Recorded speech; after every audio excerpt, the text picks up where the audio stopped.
one shall stand.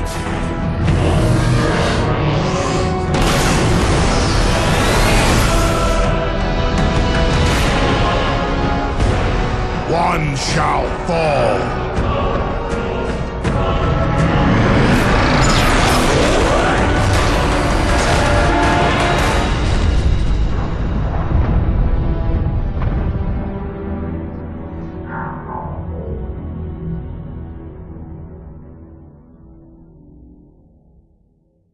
Transformers: War for Cybertron by High Moon Studios had an extremely well received release back in 2010. While critics didn't give the game too much praise, giving it fairly average scores, the game was loved by a thriving community and player base for quite some time. Since then, nearly 7 years have passed however, and doubts are raising as to whether this game can stand the test of time or not. As the game launches, it instantly takes you back to 2010. The splash screens just have a certain vibe about them, which isn't necessarily good or bad. However, the obvious pixelation and choppy frame rates definitely aren't good. We say pixelation because it doesn't necessarily seem to be a low resolution. It seems like it's more on the heavily compressed side, which was extremely common in games of that time, and realistically still is. The intro video sets the scene extremely well, but also seems to be very compressed, and sadly running at 30 FPS. Which all the cutscenes seem to do. And after that, the main menu is laid out nice and simple. You can either play the campaign or escalation modes, as the multiplayer servers have long since been shut down, which is a shame considering how fun they actually were when they were still alive. The challenging escalation mode is a simple wave-based game mode, in which you face all kinds of enemies and gain points to spend on upgrades and door unlocks, much like Treyarch's Call of Duty Zombies modes. And the campaign is fairly self-explanatory. You experience the story behind the War for Cybertron's core from the eyes of both the Autobots and Decepticons. As an interesting twist on the structure of the story, straight away the game allows you to either start chronologically at the very beginning, or in the middle. By choosing the first mission, you are thrown into the shoes of the Decepticons, charging into an orbital space station, critical to Megatron's plan to overtake Cybertron.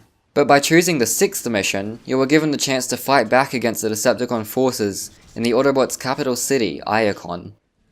Each side's campaign has 5 missions, which equates to 10 overall, and the entire campaign will take you anywhere from 5 to 10 hours complete, depending on prior knowledge of the game and how much you explore, as well as the difficulty level.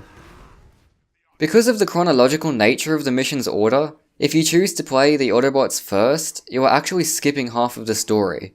However, playing this way surprisingly wouldn't be a problem. In fact, many people encourage it, as the story is set up in such a way that playing the Decepticon campaign as if it were a prequel works just as well, if not better. Each mission also allows you to choose from 3 different characters, all with unique abilities and starting weapons, as well as paths in the mission. No matter which campaign you choose first, the opening scenes are extraordinary. The Decepticon intro does an exceptional job of depicting the brutal and low losses nature of Megatron, while the Autobot intro perfectly captures Optimus's humble and faithful approach. And both have absolutely gorgeous set pieces. The start of the Autobots campaign, coming down the elevator, is still one of the most memorable gaming scenes to date. The only issue with the visuals of the landscapes is that very rarely the colours get too flat and everything merges together, which gives a very muddy look. But this doesn't happen often, and sometimes it's even a purposeful design choice. Once you're finished taking in the scenery of a falling Cybertron, you can turn your focus on the Transformers themselves. The character designs in this game are beautiful. Even people who aren't fans of the classic Transformers will be able to appreciate the detail and fluidity of both robot and vehicle forms, as well as the transformation animation. The only downside to the models is the low resolution textures, which honestly is to be expected from their age. On the topic of the characters, the voice acting is superb. The controls for the planetary guns. Activate them now. Every character is believable, and other than a few reused lines throughout the campaign, we can't fault it at all.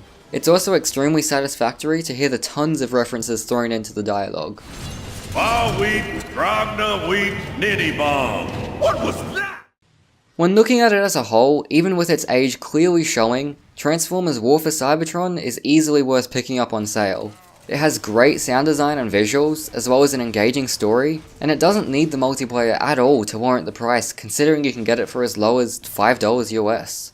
The Escalation mode provides a challenge for those who want it, and the ability to select your character at the start of each mission adds a huge amount of replay value. We give it a 9.2 out of 10. It'll be interesting to see what the second game in the series brings to the table. This venture has proven far less taxing than I had anticipated.